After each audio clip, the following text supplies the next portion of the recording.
Sometimes life gives us moments of joy so deep they leave marks on our souls forever. And sometimes heartbreak arrives unannounced, shattering that joy. Chimamanda Adichie, beloved author, an icon of literature, a voice of reason for millions, once spoke about the beauty of life, identity, motherhood, and family in her essays and novels. But even someone as strong as her can be brought face to face with life's most painful trials. So, when I was working on my novel, I went through this period of just something close to despair when I just couldn't write anymore. And usually, when that happens, I read poetry. And I read poetry not in a kind of poetry as puzzle way to unearth meaning or anything. I read poetry just as language. I read poetry to remind me of what language can do and hopefully to get my own words back.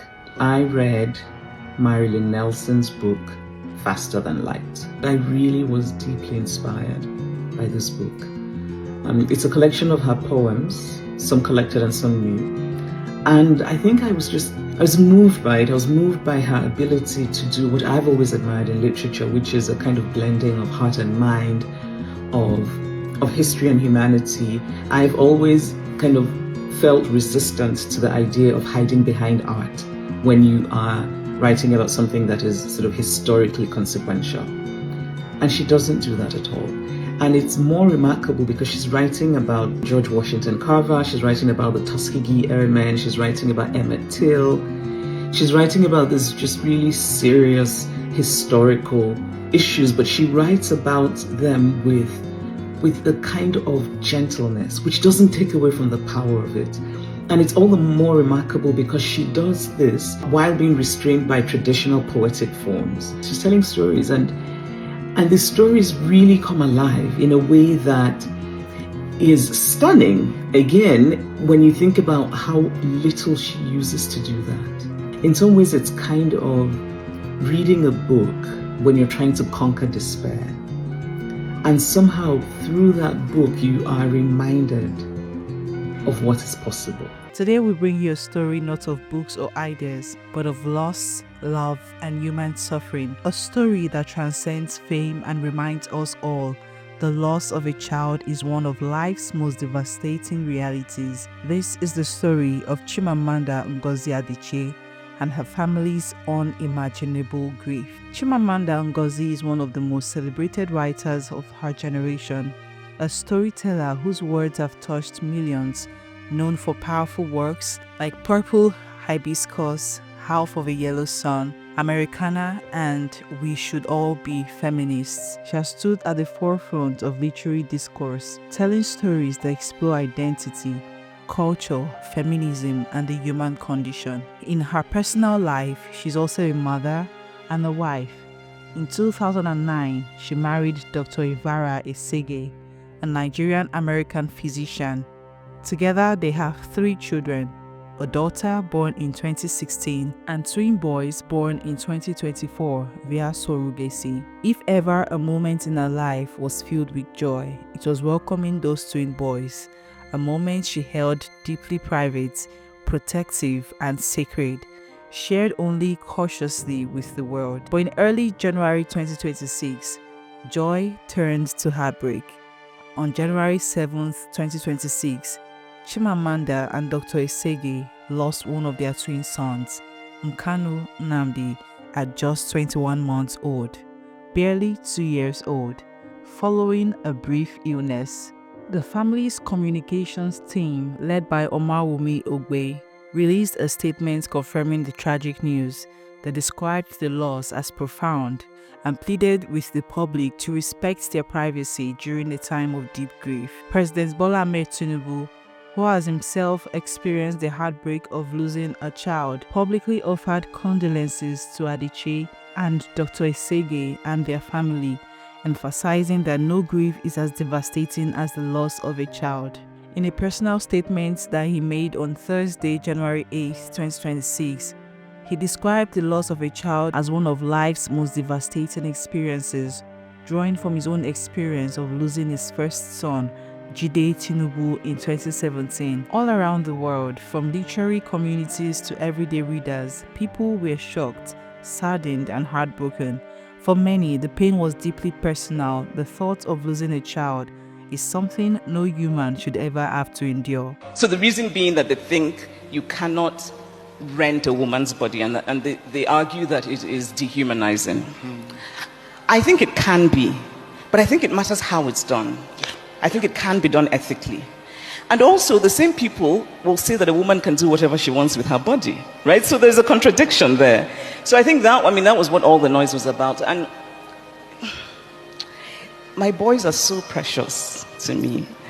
And I hated that anything about them would become politicized. So on the one hand, I thought, I wish I hadn't said that. But then on the other, I thought, there's no way I'm going to lie and claim that I had babies that I did not birth myself. Yeah. You know, it's just, I just think it's wrong. And I'm hoping that if anything good comes from this, it's that more women will feel, less ashamed of talking about reaching motherhood through, non-traditional means, right? Yeah.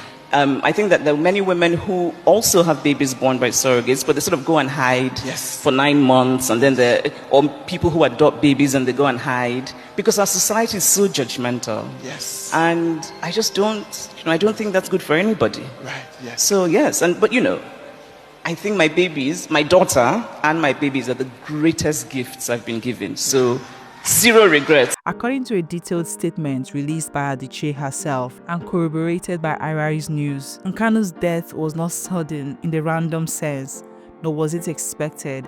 It was preventable in ways that now raise difficult questions. Here is what the family shared. The twins had been with their parents over the Christmas holidays in Lagos. What began as what everyone thought was a minor cold soon escalated into a serious infection. Doctors at a private hospital, Atlantis Hospital in Victoria Island, Lagos, treated the little boy and advised further advanced testing. The family planned to fly to the United States the next day for treatment with a specialist medical team at Johns Hopkins Hospital in Baltimore, Maryland, which had already prepared to receive him. But first, certain procedures were necessary, including an MRI scan and the insertion of a central line for administering IV medication. Atlantis Hospital referred the family to Ura Care Hospital, widely regarded as one of Lagos' top facilities for such procedures. On the morning of January 6th, Nkanu was brought into Ura Care in his father's arms for the procedure, which required sedation. What happened next changed everything. According to the statement, the anesthesiologist allegedly administered too much propofol, an anesthetic which caused Nkanu to become unresponsive. He was not properly monitored after sedation. He was then rushed for resuscitation, placed on a ventilator and intubated, but soon experienced seizures and cardiac arrest. Hours later, after all efforts, Nkanu passed away. What makes this even more heartbreaking and for many angering is the detail that the child was never monitored after sedation and was reportedly moved casually without proper care. The family statement described this as criminal negligence, a tragic sequence of events that turned a planned routine procedure into a nightmare. In her own words, Chimamanda Ngozi said, "We brought in a child who was unwell but stable and scheduled to travel the next day. We came to conduct basic procedures and suddenly our beautiful little boy was gone forever. It is like living your worst nightmare. I will never survive the loss of my child." For a parent, losing a child is like losing a part of oneself, a wound that never really heals. The grief is not just emotional, it is existential. It reshapes a life. It rearranges the landscape of memory into something sharp and raw. Across Nigeria and the world, messages poured in. Senators, fellow authors, public figures, and ordinary people offered prayers, sympathies, and love.